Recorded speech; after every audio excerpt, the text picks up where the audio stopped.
வணக்கம். Jai Sri Balan learn astrology. நம்ம இன்னைக்கு பார்க்க போறது ஒரு செலிபிரிட்டியோட ஜாதகத்தை பத்தி தான். அதுக்கு முன்னாடி நான் ஏஆர் ரஹ்மான் சாரோட ஜாதகம் போட்டிருந்தேன். அதுல நிறைய பேருக்கு அந்த ஜாதகம் கரெக்ட் கிடையாது அப்படின்னு தோன்றது. அதனால சில பேர் மெயில் அனுப்பிச்சாங்க, சில பேர் வாட்ஸ்அப் பேசியிருந்தாங்க, சில பேர் கான்டாக்ட் பண்ணாங்க. சாதாரணமாக ஒரு ஆஸ்ட்ராலஜர் பதிவு பண்றதுக்கு முன்னாடி நம்ம அதை பண்ற ஜாதகம் கரெக்டா இல்லையா அப்படின்னு பார்க்காம நம்ம அதை வெளியிடக்கூடாது. அதனால அவருடைய விக்கிபீடியால அவர் 1967 பிறந்திருக்காருன்னு போட்டா கூட 1965 அது நிறைய சைட்ல போய் நான் பார்த்துண்டு அதுக்கப்புறம் தான் அந்த ஜாதகத்தை நான் போட்டேன். ஏதான் அவர் கரெக்டா அந்த டேட் எல்லாம் கரெக்ட், பட் இயர் மட்டும் தான் 1965 பான். அதுக்கப்புறம் இந்த டைம் நான் என்னோட டெக்னிக்கலை யூஸ் பண்ணி பண்ணினேன். ஸோ எதுவுமே முன்னாடி நான் அனலைஸ் பண்ணி இது கரெக்டு தானா, ஏன்னா அவங்க வீடு சிலதெல்லாம் அவங்க செலிபிரிட்டியா இருக்கும்போது அவங்களுடைய வாழ்க்கையில நடக்கிறதெல்லாம் அது கரெக்டா இல்லையா அப்படிங்கறது அந்த ஜாதகத்தை பார்த்தா நமக்கு தெரிஞ்சிடும். அது கிளாரிஃபை பண்ணதுக்கு அப்புறம் தான் நாங்க அதை பதிவு பண்ணுவோம்.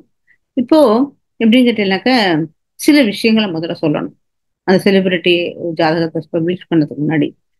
அதாவது இப்போ நிறைய உங்களுக்கு நடந்துட்டு இருக்கு. நம்ம இதுல ஜாஸ்தி ப்ராப்ளம் என்ன, காஸ்டிசம் இல்லையா. முதல்ல நம்ம தமிழ்நாட்டுல இருக்கிறது இந்த ஜாதி மத வேறுபாடு ரொம்ப ஜாஸ்தியா இருக்கு. ஏன்னா நிறைய இழிவுபடுத்துறாங்க, பிராமணர்களை இழிவுபடுத்துறாங்க. அப்புறம் நான் பிராமின் அந்த மாதிரி எல்லாம் நிறைய கான்ட்ரவர்சிஸ் போயிட்டு இருக்கு. அதே சமயத்துல இங்க இப்போ எலெக்ஷன்லயும் பாத்தீங்கன்னாக்க இது இது பொலிட்டிக்கலும் இதுவும் கொஞ்சம் கம்பைன் தான். கேட்டா இங்க நம்ம மும்பைல எலெக்ஷன்ல பிஜேபி ஜெயிச்சிருக்கு. இதெல்லாம் ரிலேட்டட் தான் நான் முதல்ல பேச போறேன். எப்படி கேட்டேன்னா, ஃபர்ஸ்ட் பாயிண்ட், இந்த நான் சொல்ல போற இந்த நடிகர் ஜாஸ்தி வந்து இது இந்த சரி ஓகே பேரே சொல்றேனே, சிவகுமாரோடைய பையனான அந்த சூர்யா இருக்கார் இல்லையா, அவர் அந்த அகரம்னு ஒண்ணு நடத்திட்டு இருந்தாரு. அதுக்கப்புறம் அவர் நிறைய அந்த நீட் எக்ஸாமுக்கு ஃப்ரீயா வேணும், எல்லாரும் நீட் எக்ஸாமே எடுக்கணும் அப்படின்லாம் சொல்லிட்டு இருந்தார். அப்படி சொல்லும்போது அது சொல்றது தன்னுடைய எண்ணங்களை பதிவு பண்ணல எந்த தப்பும் கிடையாது. ஆனா அதை தன்னுடைய இப்ப அநேகமா நான் நினைக்கிறேன் சிவகுமார் கூட 80 வயசா எடுத்து, அதே மாதிரிதான் இவரும் 75 அந்த ஏஜ் தான் மோடிஜியும். ஸோ ஒரு வயதுக்கு மூத்தவரை ஒரு பப்ளிக்ல இழிவுபடுத்தி பேசுறது அப்படிங்கிறது ரொம்ப தவறான செயல். First point. செகண்ட் பாயிண்ட் என்னதுன்னு கேட்டீங்கன்னாக்கா, உங்களுக்கு ஒரு நல்ல காரியம் பண்றீங்க அப்படின்னா ஒரு நல்ல விஷயம், சந்தோஷமான ஒரு விஷயம்தான். ஆனா அதுக்கு நீங்க என்ன பண்ணிருக்கலாம், அந்த குழந்தைகளுக்கு கையேந்திரத்துக்கு சொல்லிக் கொடுக்கறதுக்கு பதிலா நீட்டுக்கு படிக்கிற எக்ஸாம் குழந்தைகளுக்கு நீங்க நாம அவங்கள தயார் பண்ணி அந்த நீட் எக்ஸாமுக்கு சக்சஸ்ஃபுல்லா அவங்க எழுதுறதுக்குரிய தகுதியை நம்ம கொடுத்துருக்கலாம். அதுக்கு பதிலா நீ நீட் எக்ஸாமுக்கெல்லாம் ஏழையா இருக்காங்க, நீங்க நீட் எக்ஸாம் இது பண்ணுங்க அப்படிங்கிறது தப்பு. நீங்க குடும்பமே நல்ல பணக்காரங்க, 3 பேரும் அண்ணா தம்பி அப்பா எல்லாரும் சினிமால இருக்கீங்க, நிறைய பைசா சம்பாதிச்சிருக்கீங்க.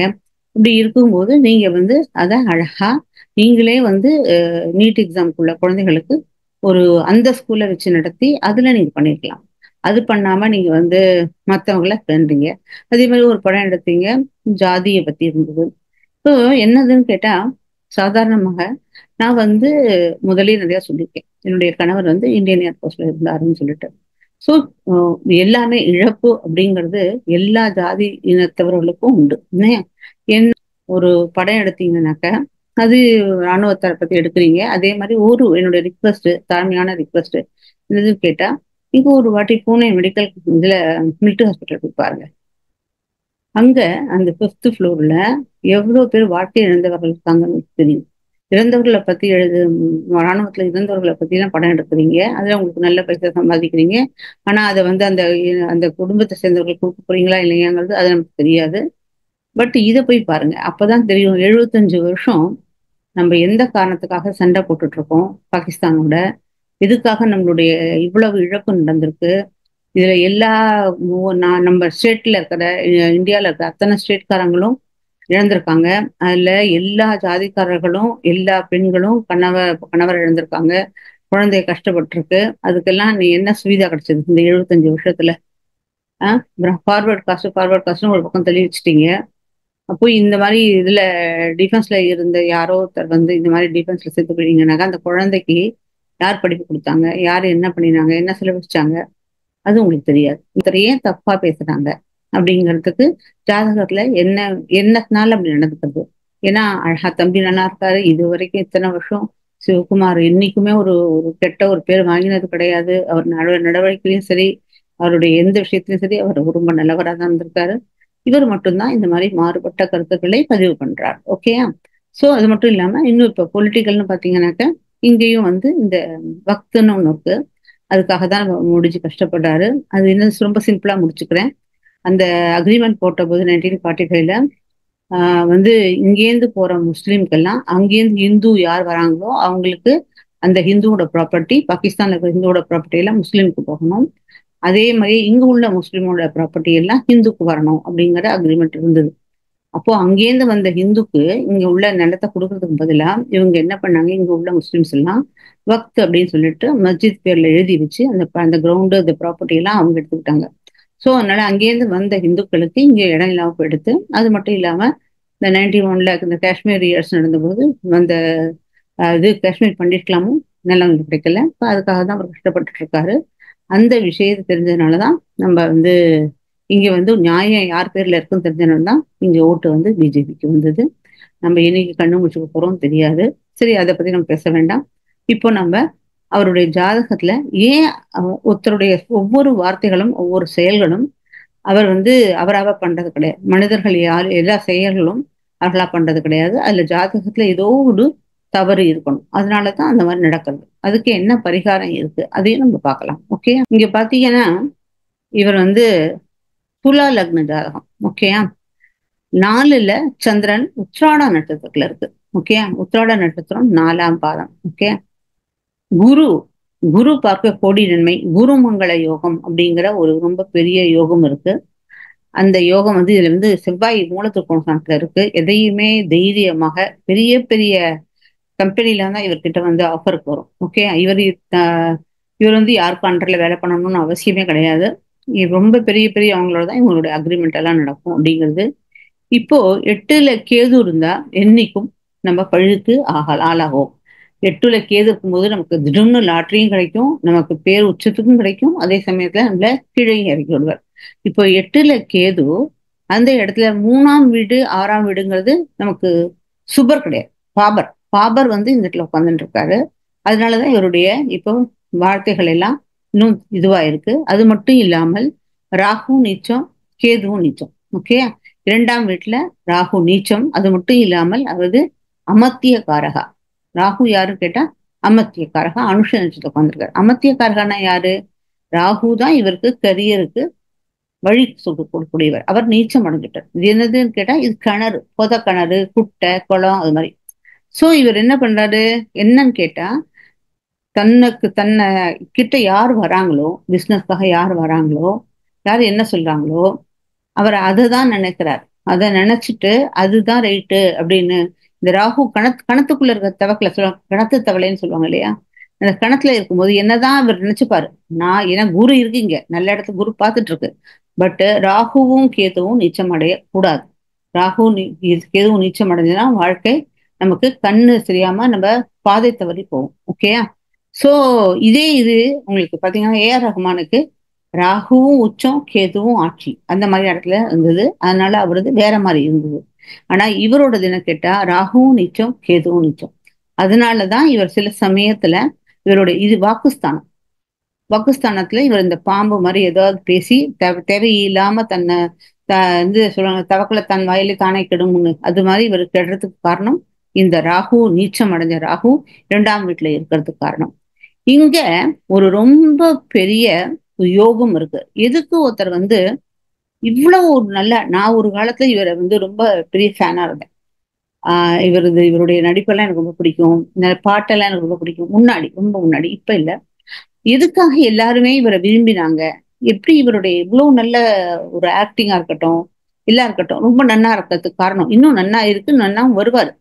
காரணம் என்னதுன்னு கேட்டா, ஆருட லக்னத்துல ஆத்மகாரகா தன்னுடைய சொந்த வீட்டுல இருக்க ஆருடைய லக்னத்துல ஆத்மகாரகா இருக்கிறதே நல்லது.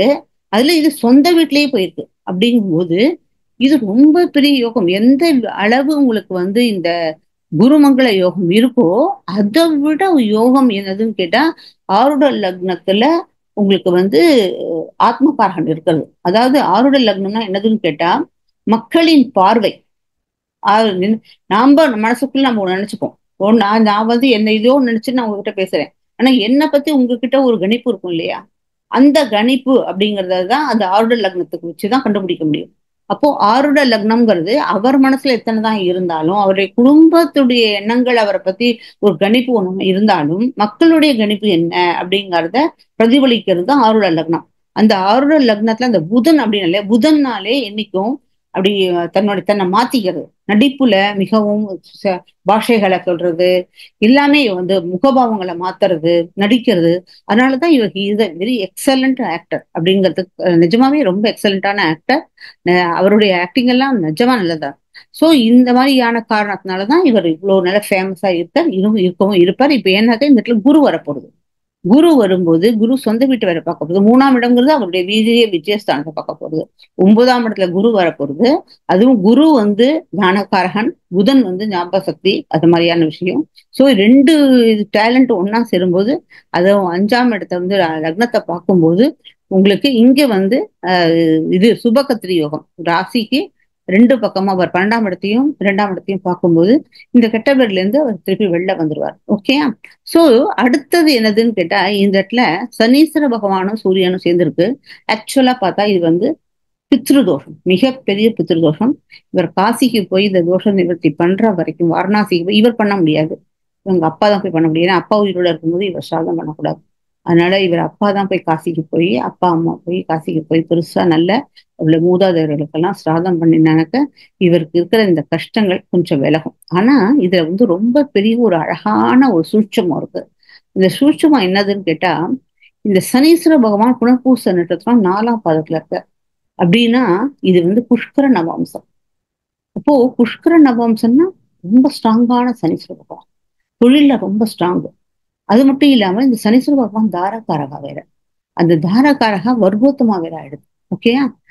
சரி, அதை விடுங்க. இங்க பார்த்தா சனியும் சந்திரனும் பரிவர்த்தனை ஆயிருக்கு. இந்த சந்திரன் பார்த்தா சந்திரனும் புஷ்கர நவாம்சம். ஏன்னா சந்திரன் இதுல உட்காந்துட்டு இருக்கு, உத்திராடம் 4ஆம் பாதத்துல உட்காந்துருக்க. அப்பனா இதுவும் புஷ்கர நவாம்சமாகி இங்க லக்னத்துல சந்திரன் ஆகி, இவர் மட்டும் இல்ல இவர் மனைவியும் மிக அழகாக நடிச்சு நல்ல முகபாவங்களை கொண்டு ரொம்ப நல்ல ஒரு யோகத்தை கொடுத்திருக்கிறதாகும். 2 ஜாதகம் ரொம்ப முக்கியமான விஷயம். நம்ம செய்யற தொழிலுக்கு சனீஸ்வர பகவான் தான் இல்லையா? அது புஷ்கர நவாம்சத்துக்கு எடுத்து. சந்திரன் நம்மளுடைய மைண்டு, நம்மளுடைய கிளாரிட்டி, அதுவும் புஷ்கர நவாம்சத்துக்கு எடுத்து. இங்க பார்த்தா இது அப்பா, இது அம்மா, எல்லாரும் ஸ்ட்ராங்கா நல்லபடியா இருக்காங்க. சூரியன் 10ஆம் இடத்துல திக்பலா. சோ திக்பலா இருக்கு. இந்த ஒரே ஒரு தோஷம் தான். சோ இங்க என்னதுன்னு கேட்டா அந்த 8க்கு அதிபதி 11ஆம் இடத்துக்கு போய் விபரீத ராஜயோகம் கொடுத்தாலும் லக்னாதிபதி 11ஆம் இடத்துக்கு போயிருக்கு. தசை நடக்கிறது குரு தசை. குரு யாருன்னு கேட்டா கண்டகாரகா அண்ட் பாதகாரகா 2 பேரும் சேர்ந்து உட்கார்ந்துருக்கிறதுனாலதான் அவர் சென்னையை விட்டு வெளியூருக்கே வந்துட்டார்.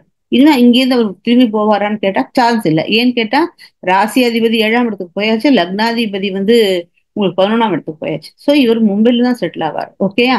இங்க பாத்தீங்கன்னா இங்க 10ஆம் நவம்சத்துல பாத்தீங்கன்னா 10க்கு அதிபதியாவது 2ஆவது இடத்துல உங்களுக்கு சிம்மாசன யோகத்தை கொடுத்திருக்காரு. திருப்பியும் இந்த இடத்துலயும் ஆருட லக்னத்துல புதன் ஆத்மகாரகா உட்கார்ந்துருக்கு. சோ எல்லா விதத்திலையும் ரொம்ப யோகம். இந்த இடத்துல பாத்தீங்கன்னா பொலிட்டிக்கல், இந்த இடத்துல கொஞ்சம் 6ஆம் இடத்துல